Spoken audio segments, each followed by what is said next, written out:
welcome back to yet another episode of the Channel 914 podcast. I'm your host, Rail Allen, and just as always, I like to start by expressing my gratitude to everybody that continues to like, support, watch, comment, subscribe. Almost at 100 subscribers. That was my first goal that I set. So we're almost there. I'm at 95 right now, I believe. So just need 5 more. But to all 95 of you that already had, thank you very much. Today I'm by myself. I don't have any guests, but I do have something very near and dear to my heart to talk about. And that thing is Brazilian Jiu Jitsu, or BJJ, or Jits. Goes by many names. But anybody that knows me, or really even if you just follow me on social media, you can tell that I'm really into Brazilian Jiu-Jitsu. It's absolutely become a passion of mine that's developed over the years. Started off as kind of a hobby, but it's really something now that I've grown to love and can't really do without at this point. So what is Brazilian Jiu-Jitsu? So most of you are probably seen it if you've watched the UFC, when you see the guys on the ground doing that stuff that doesn't seem to really make sense sometimes. Or some people think it's boring because they're just like, why is he on top of each other? Why does he have his legs wrapped around him? There's a method to it, trust me. But yeah, so if you watch the UFC, you've most likely seen Brazilian Jiu-Jitsu and maybe just didn't realize that's what you were watching. But its official definition is a martial art and combat sport based on ground fighting and submission holds. It focuses on the skill of taking an opponent to the ground, controlling them, gaining dominant position, and using a number of techniques to force them into submission via joint locks or chokeholds. Or as I like to say, choking people and bending their joints in ways that God did not intend. Sounds amazing, doesn't it? So the UFC was actually started when a guy named Royce Gracie, and the Gracie name is synonymous with Brazilian Jiu-Jitsu. They're like the royal family. But Royce Gracie decided to show the world that by using the right jiu-jitsu techniques, a smaller fighter can actually beat a much bigger one. Now, in today's UFC, you have to know at least some jiu-jitsu to compete. But in the early days, that wasn't the case. You had people that would just come from all disciplines. And the MMA, mixed martial arts, that's literally what it is. It's, there are many different disciplines that people use within the sport. But jiu-jitsu is the base. But in the early days of UFC, it was pretty much wild. You could easily see a fight where somebody outweighed the other opponent by like 100 pounds. There weren't a lot of rules. It ended up being banned, right? So it went away for a while, but then it was bought by some new owners. Dana White became the face, and they've been able to grow it into the huge sport that it is today. And it's actually kind of overtaking boxing as the number one combat sport in the world. It's the growth that it's seen over the years has really been phenomenal. And Brazilian Jiu-Jitsu is at its base. It was first developed in 1920 by Brazilian brothers Carlos Oswaldo Gustavo Jr., George, and Helio. Carlos was taught traditional Kodokan Judo by a traveling Japanese judoka in 1970. And they initially named it Gracie Jiu-Jitsu, and it eventually developed into the Brazilian Jiu-Jitsu that we see today. Now, Judo and Brazilian Jiu-Jitsu remain close cousins, so to speak.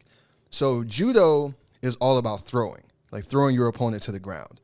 And so in a traditional Judo match, once you get your opponent to the ground, the match is over. And you may have seen Judo, it's been an Olympic sport forever. But once you get your opponent to the ground, the match is over. We use those Judo techniques within Jiu-Jitsu to get our opponent to the ground. But once you get to the ground in Jiu-Jitsu, that is where the fun really starts. So I always say that I didn't choose Jiu-Jitsu. Jiu-Jitsu chose me. And why do I say that? Well, it really has a lot to do with how I got started with Jiu-Jitsu in the first place. So in 2013, a good friend of mine was working out with his trainer. She was telling me these workout classes were really good, and they weren't just for women. I should come try it out. But in my mind, like, man, I know how to work out. I lost a bunch of weight. I've been able to keep it off. So why am I going to go pay somebody to do something that I already know how to do? I can work myself out, man. I don't need that. But she kept asking me. She stayed on me. And so eventually I agreed to go to a couple of classes, really just to shut her up. And it was pretty cheap. So I was just like, at that price, man, why not? I'll check it out. So I meet the guy. Guy's name is Unique. Unique Gay Things. Yes, Unique is his real name. Every time I've ever told the story to anybody, that is the question they ask. Yes, Unique is his real name. He still has a gym on 82nd and Cottage Grove, Combat Zone. Shout out to Unique. But yeah, I meet the guy. He's pretty cool, and his workouts were actually pretty challenging, and I liked it. So I ended up signing up. So after a while, he starts talking to me about jiu-jitsu and how he teaches it. Now I'm familiar with jiu-jitsu because I've watched UFC, but I don't really know a whole lot about it. I just know it's kind of like wrestling, right?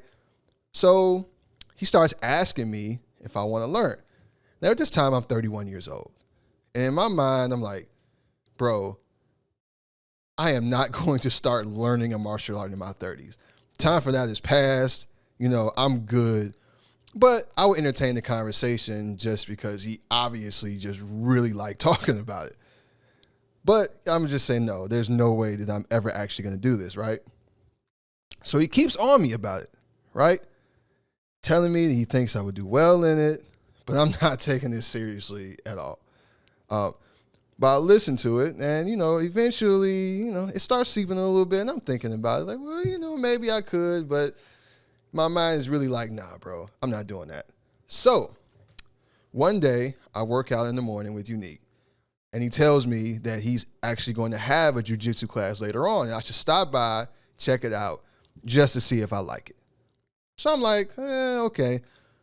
I had really no intention on coming back when I told him that, but I ended up going running later on that day, and I was on the lakefront, so I'm driving home, and on my drive home, I realized I got to drive right past this dude's gym, and it's right around the time he said he was going to be having class. So don't be a dick. You said you were going to show up. You know what I'm saying? Just go ahead, check it out.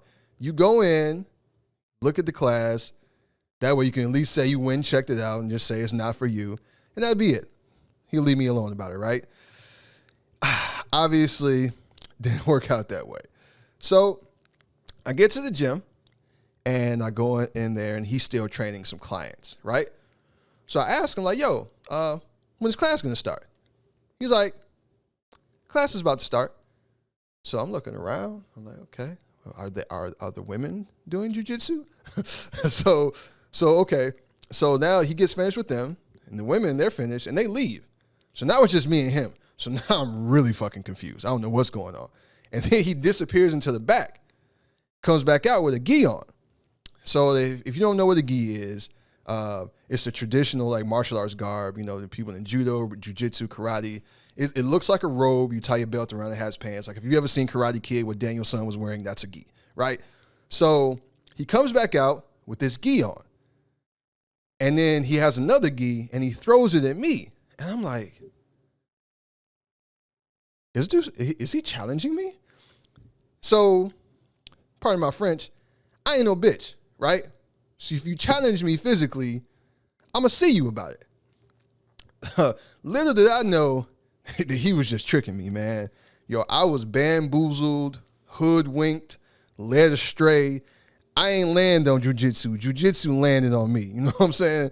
So Unique is about 20 years older than me, and I would weigh him by at least about 60 pounds, right? Maybe more. So I'm thinking, okay, jiu-jitsu, similar to wrestling. In my mind, I'm thinking I should at least be able to out-muscle him, right? I obviously don't have the technique, but, I should be able to hold my own, right? I'm in great shape, pretty strong.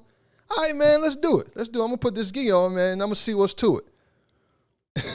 So I get the gi on, and we immediately go into sparring, right?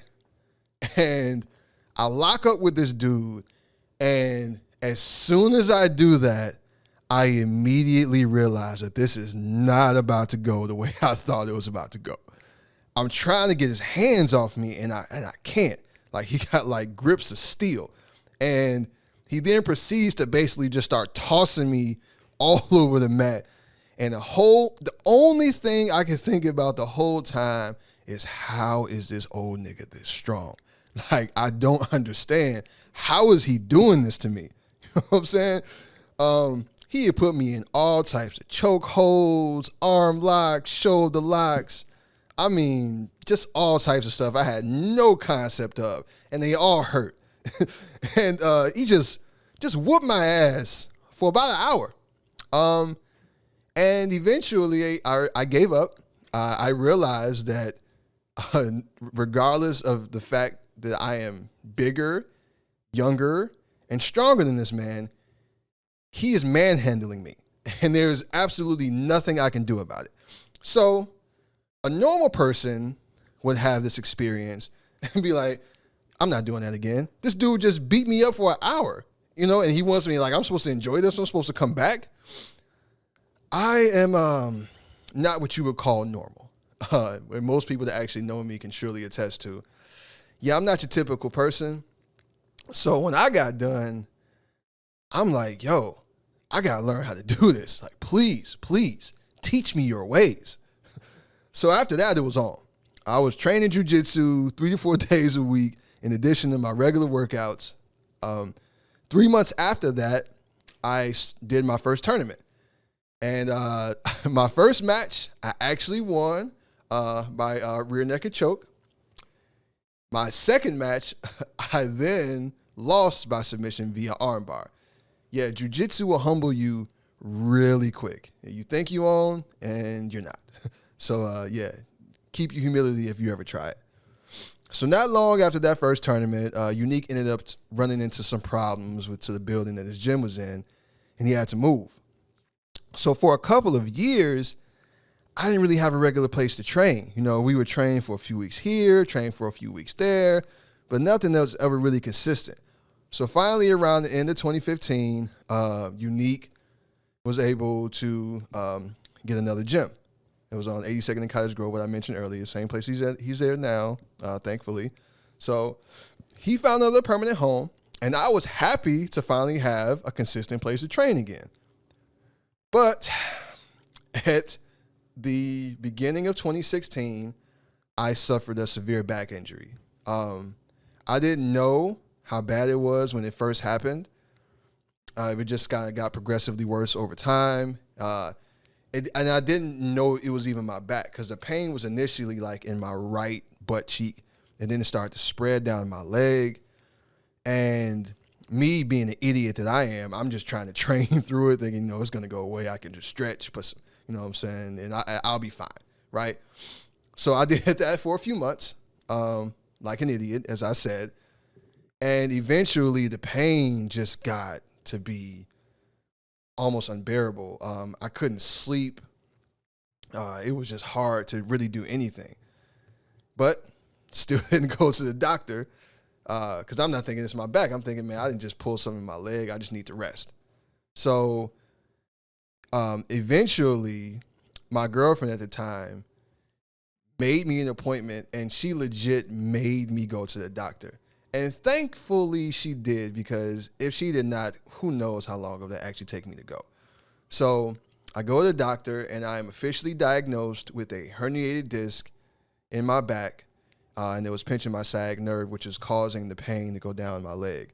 So once I was officially diagnosed, I was out.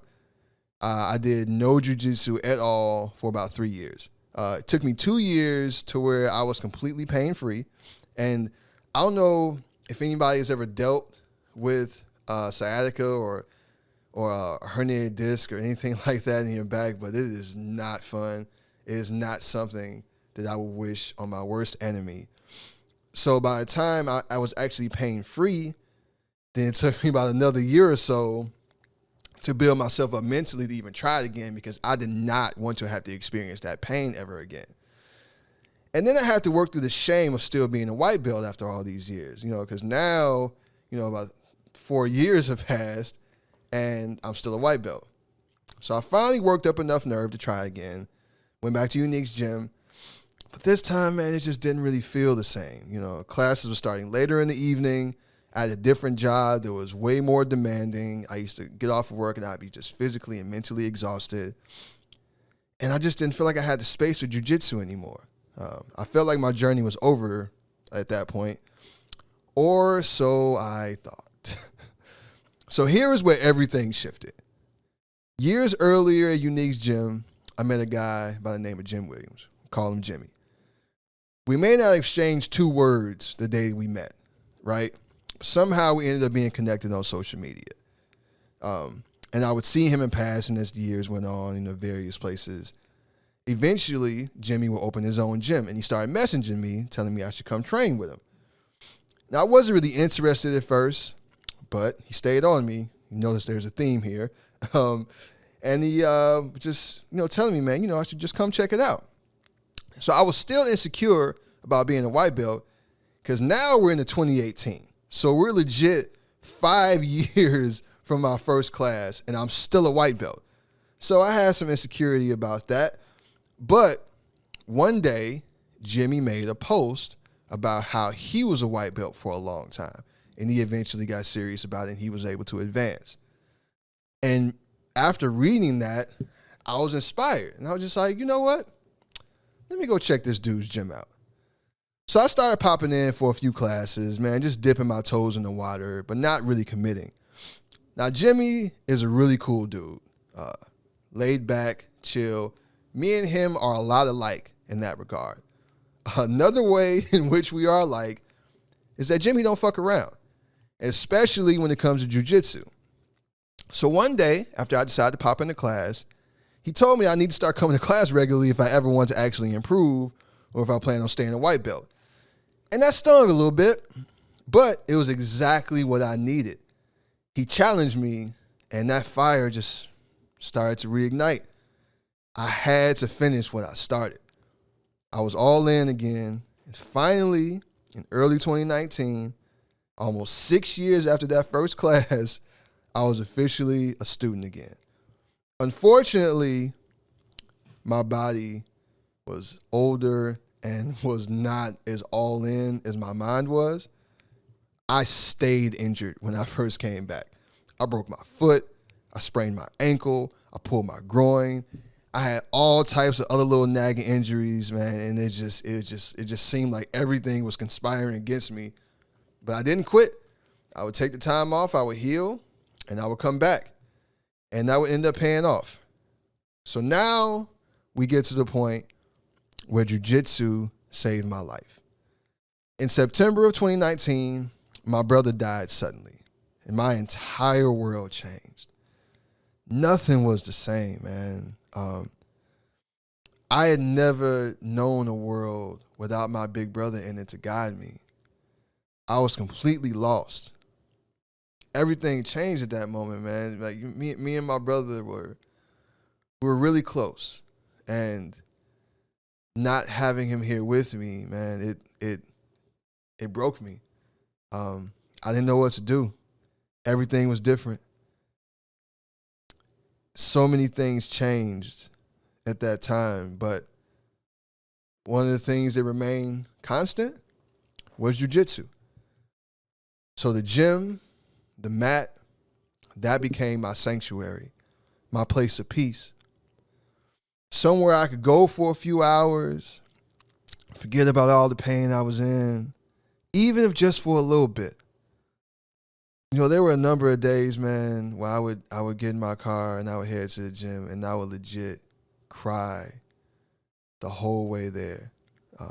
Nobody ever knew that. Obviously, I wasn't still crying by the time I got in the gym. But I could just go in there and leave it all on the mat. And even just for a little bit, after I'd be done, just didn't seem as heavy. So, yeah, it really, really became a crutch for me. So, of course, a few months later, we were all plunged into a global pandemic, and I was forced to give up jiu-jitsu yet again. My sanctuary was gone, and I had to figure out how to exist without it. I still kept up with my workouts at home, but it just wasn't the same. After a little while, Jimmy started getting us together for, just some outside workouts. No jiu-jitsu. It was just outside, socially distanced. Y'all remember that term, right? Social distancing. Y'all don't know nothing about that now. But, yeah, and that helped, but it wasn't the same. But we had a bit of a reprieve in the summer, outside opened back up for a little bit. So we were actually able to have class again. And, that was good for a minute. But once the fall hit, we was back in lockdown. I had a lot going on during that time. And the second lockdown really coincided with me going into a deep depression. When my brother first passed, obviously I felt it, but I didn't really understand the full gravity of it until a year later, once his birthday passed. And it kind of just set in that this dude is really gone. He's not coming back. And yeah, man, that just kind of it hit me. And it hit me hard. And I didn't know what to do with it. And we couldn't have group classes, I guess once I got to October, November, and I needed that, right? We couldn't have class, but it's actually ended up working out in my favor. Jimmy was still training by himself, and eventually I kind of just popping in on him, and it would just be me and him. And he just started to train me, just by myself. And I was able to really focus on my game and, the fundamentals and my technique. And, he would have me working out with a dummy. And I would do 200 Kimuras, 100 Kimuras on one side, 100 Kimuras on the other. And the Kimura is my go-to now. But that came from those days of me just being me and him and me doing 200 reps every time. I'm doing all these bridges. I'm working out in the bag. And then we're sparring, and he's just whooping my ass. But during that time, my game grew exponentially. And my passion for it grew right along with it, man. I was really hooked. It was just, at that point, I knew, okay, yeah, this is it for me. I honestly don't know what I would have done had it not been for Jimmy allowing me to train with him during that time. It gave me something to do. It gave me somewhere to go. It gave me a sense of accomplishment. It gave me an out to where I wasn't just sitting at home depressed and grieving.